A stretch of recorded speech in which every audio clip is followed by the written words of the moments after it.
What's going on, everyone? Did you know that in as little as 6 months, your vehicle's cabin air filter can become moldy like this one? Yuck.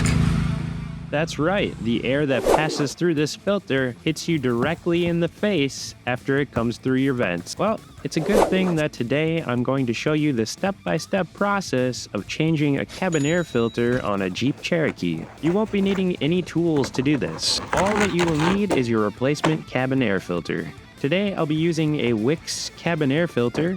Part number is on the screen now. First up, to access the cabin air filter, we'll need to visit the passenger side of the vehicle and remove this trim piece. With the trim piece out of the way, we can remove the airbox cover, starting with the bottom and then the top. Next, the filter can be slid right out. For whatever reason, Jeep decided to make this filter a little tough to access, so some distortion of the filter on the way out is to be expected.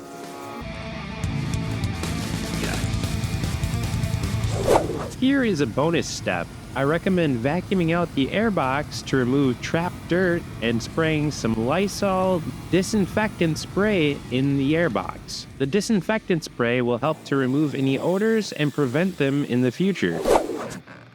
Note the direction of the airflow. It points out towards the rear of the vehicle. I recommend removing this additional trim piece to allow for an easier installation. I tucked it up underneath the floor mat to keep it out of the way. Installation is the reverse of the removal. I found that using both hands to push this filter in was the easiest. Use both hands, push it in.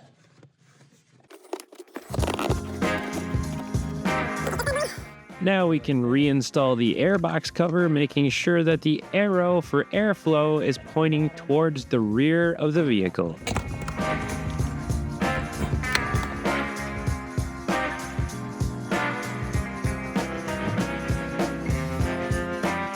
I like to lightly pull on the cover to make sure it's not going to come loose. Then we can reinstall the trim piece underneath the glove box and reinstall the other trim piece by the passenger's feet. Make sure to hit the subscribe button, and we'll see you in the next one.